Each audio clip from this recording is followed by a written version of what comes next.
Stephen, I mean, this is a pretty desperate outlook, isn't it, in terms of growth? Well, we're delivering on the fiscal targets that we've set. This is a legacy, really, of the forecast from 2010, 2011, when there's an expectation that productivity would swing back to its pre-banking crisis levels. But we're clearing the deficit. It's down 3/4 from what we inherited at 9.9% in 2010. The OBR show that we're on track to continue to meet that. And at the same time, as part of a balanced budget, we're meeting some of the short-term challenges, but also delivering on the longer-term investment to address productivity with the infrastructure, the skills, the jobs, the things that Ken Clarke has just been talking. And I think his endorsement of the budget in terms of its balanced approach really reflects the feedback from many colleagues in the House. But I mean, this is at a time when global growth, we're seeing synchronised growth right across the world, America, China, even the EU, and yet our growth forecasts are being downgraded. That's not terribly good, is it? Well, we've had 19 consecutive quarters of growth. And as I say, this is a legacy from 2010, 2011 that the OBR has chosen to correct. But if you look at areas, for example, foreign direct investment flows, which has doubled in the last year from 80 billion to 158 billion, there's a great deal to be confident with the direction of travel.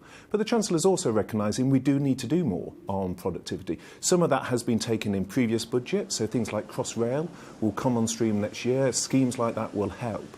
But we're recognising we need to do more, and that's why the Chancellor has increased the spending on infrastructure through the National Productivity Investment Fund, added an extra year, increased that by 8 billion. But also, as Ken Clarke just alluded to, it's also about getting the investment into skills, doubling the apprenticeship levy compared to 2010, having the technical training, having more people do maths A-level, an extra £600 for schools where each student does maths. But the problem is, though, a lot of this is being paid for by extra borrowing. You're borrowing an extra 38 billion over the next 4 years. I mean, have you given up on balancing the budget? No, this is a balanced approach, and this well, really delivers. 38 billion of extra debt over 4 years. Well, this delivers on the headroom that the Chancellor put in place last year.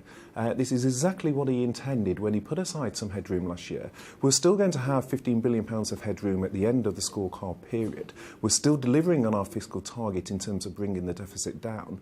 But the headroom that the Chancellor put aside last year is also then being used to drive further our ambition on addressing productivity, which is recognised by the OBR. But extra debt, 38 billion extra debt over 4 years. National debt's already at 1.7 trillion. We're going to be spending more on debt interest next year than on transport. I mean, that's really unacceptable, well, isn't it? The OBR shows that debt is peaking this year and then is forecast to come down year on year. But the real contrast here is with the opposition that wants to borrow £500 billion that would drive a coach and horses through any fiscal targets and would leave a massive debt interest burden for future generations. So this is a balanced approach in the budget. We're meeting our fiscal targets. We've already got the deficit down by 3/4. The direction of travel is to take that further, but at the same time to get the productivity shifting to invest in the skills, the infrastructure that we've called for. One last one. Stamp duty. You're cutting it for first-time buyers. The OBR says this is only really going to benefit people who own property already.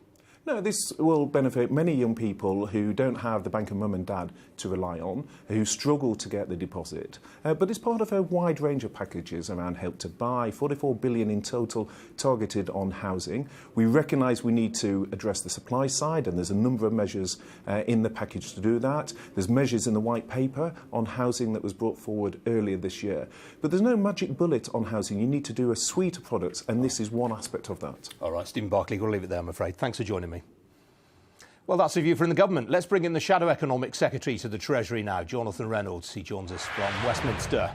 So good evening, Mr Reynolds. Presumably you welcome this budget. I mean, the headline announcement on stamp duty was originally suggested by Ed Miliband. Well, it's a budget that really didn't change anything, I think. I mean, if you look at what the Chancellor said today, it's still hard to see what he believes the overriding purpose of the government is, what is its mission, who's it trying to help and what's it trying to do. So if you take some of their proposals, I mean, the flagship policy of the government, universal credit, it's in major trouble. This budget, let's spend more money freezing alcohol duty than fixing universal credit. That doesn't really seem to make much sense to me. And now we're spending more preparing for Brexit than on the NHS, even though many people thought it was supposed to be the other way around. And on that stamp duty cut, yes, I'm not going to be churlish about that. That was a Labour policy. But I would disagree with Stephen when he says there's a lot in there to boost supply as well. I mean, that stamp duty cut is the major housing feature of this budget, if you look at the Red Book and the figures behind it. And of course, if you're just again boosting demand, which is what most of the government's housing policies have done, and you're not getting supply increased as well, you're going to have a huge problem there again. A lot more borrowing and a lot more spending, though. I mean, this is precisely what Labour's been calling for, isn't it?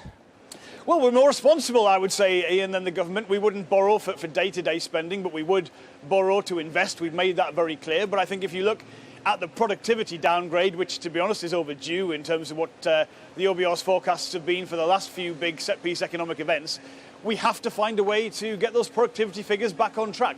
And that's got to require investment. We're going to struggle to see that investment from the private sector with all the uncertainty around Brexit because the government haven't been able to help with that. We need some big investments, particularly in transport infrastructure in the north. We think that's overdue, and we think the country can afford to borrow to invest to deliver that.